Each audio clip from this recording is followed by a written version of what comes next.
Hi everyone, it's Desiree, and I am here with another Spellbinders project. They had reached out, and this is Cuppa Coffee-Cuppa Tea by Sharyn Sowell. Now, I probably pronounced that name wrong, so I apologize. But these are dies, so no stamps. And I love working with dies. I love building backgrounds with dies, building scenes with dies. You can really have a lot of fun with it. So I pulled out my Yupo paper because I wanted to give my alcohol inks another try. Learned a lot the last time I did them, yeah. So the colors I'm using here are cranberry and pink sherbet, and I'm using the blending solution. So I put that down first. I'm using a straw just to mix that around. I'm kind of looking for a smooth blend, almost like a blend that we would create with our oxides or other inks. So that's where I'm pulling in the straw. What I'm finding, the less alcohol ink you use and keep applying, the more of a smooth surface you will get. I don't know if that makes sense. For the second panel, I'm using citrus and meadow. Again, just some tone-on-tone shades, just to give an effect, just to give a color. Now, I know the last time in another video when I used my alcohol inks, gave them a try, I stupidly put my blending solution in a spray bottle. Do not do that. I learned, and thank you so much for my followers for looking out for me. Again, now can you see how my science teacher said you need to get out of my class? I need to pass you. Yeah, I just tried things. Didn't really research too much. All right. So for this one, I'm using aqua and patina. So that one didn't really add too much of the alcohol solution on that. I really did want to have the bubbles, but also get that blend as well. So I still wanted to have those two colors. So for this one, I'm using three. I'm actually using sepia, or sepia, depends upon how you say it, peach bellini, and I'm going to be using the gold metallic fixative. So this one, these are my favorite. So I did a small panel, and I also did a larger panel because I knew I was going to use this a lot for what I was thinking about for these projects. So I'm getting these panels ready for the two cards that we're going to make in this video. I really like this. So just by adding it, I'm tilting it, I'm letting the alcohols move, just letting them do their own thing. So you can see while I have some blends, I don't have spots per se, but once these panels got a little bit dry, I did take the straw to them, and that's how I got my green to look like that with the little spots, just a little bit of texture. So I used the dies, and I cut out my images, and I'm going to use my white pigment ink by Gina K. And I'm going to, this is a panel of some craft cardstock from my stash. And all I'm looking to do, I'm going to use a stiff, it's like a hog brush, like a stencil brush. And I'm just going to go back and forth on this paper. I just want to have the hint of the white in the background. It kind of, again, it's going to tone down that craft. This craft is not Desert Storm, where that is already toned down. So this is a craft. I'm going to use my Distress ink, not my oxide ink, but my Distress ink around each of whichever you prefer to drink. They can be for both. And I'm just going to set them. And I'm going to set them in place. Now this panel is just a little bit off, but it's what I was looking for. It's actually cut to be 3 3/4 by, I believe, 5 3/8. So it's very odd. It's almost going to fill up the background of my standard A2 size card base, which is 4 1/4 by 5 1/2, and it's a top folding.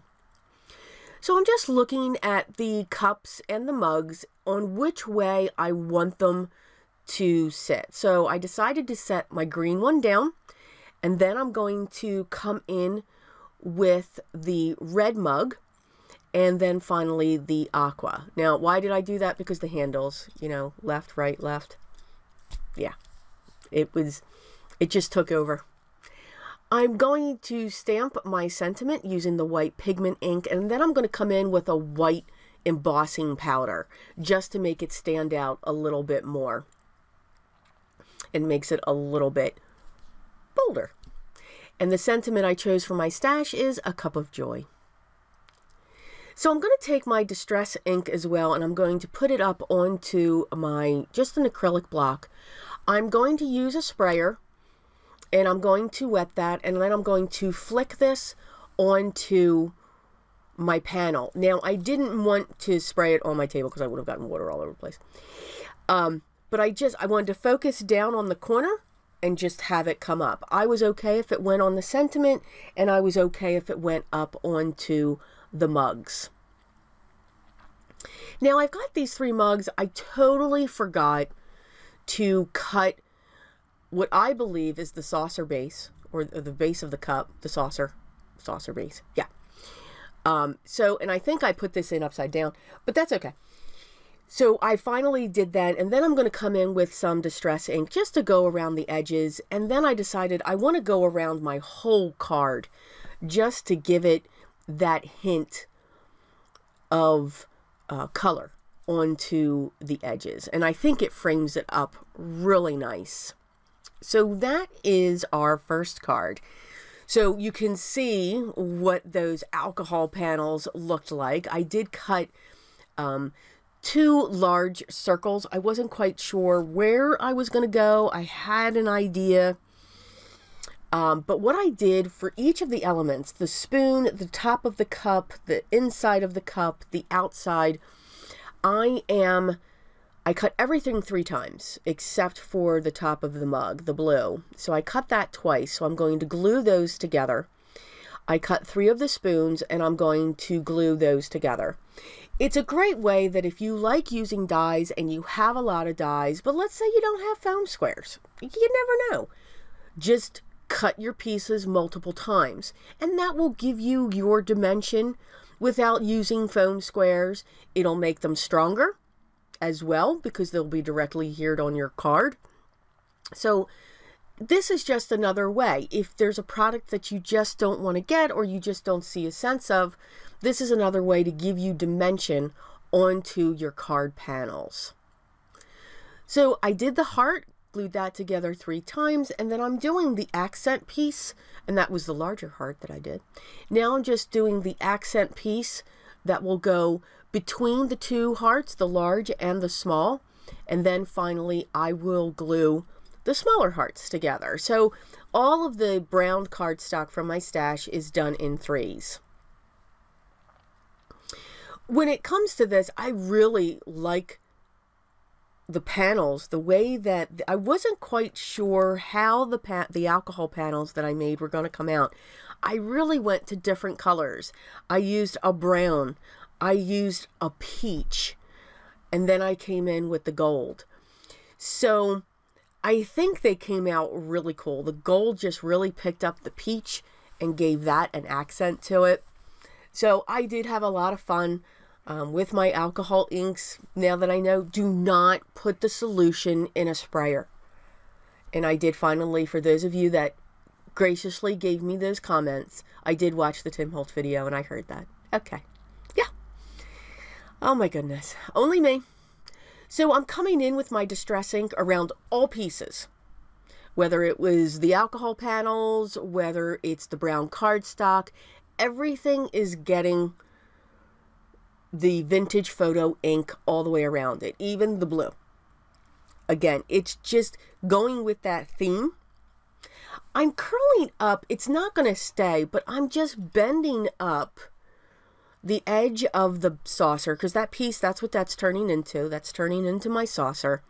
And just, again, a little bit of texture of it to come up, and it'll look like that. I popped up the top of the cup using some foam squares, and I'm going to directly adhere the center of the cup, and then I'm going to put my pieces in like a puzzle. I think that's what I like about using die cuts like this. It's like a puzzle. You can like build it up. I don't know. I love puzzles. I don't have time to do them anymore, but I do enjoy puzzles. For the spoon, I'm going to set a foam square at the top and towards the bottom so that it can straddle the handle to my mug. I'm going to trim down a foam square just so that it can fit.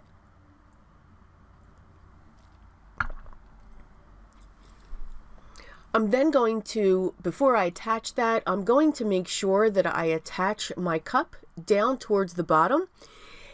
And I kind of forgot to film that. I used my Distress Oxide this time, ground espresso, and did splashings on this panel as well. I used the sentiment, a hug and a mug. I thought it was fitting with the hearts sitting in the coffee or tea with cream. And we will then now adhere this onto my standard A2 size 4 1/4 by 5 1/2 top folding card base. So I thought these projects were really cute, and I love coffee. Huge coffee drinker.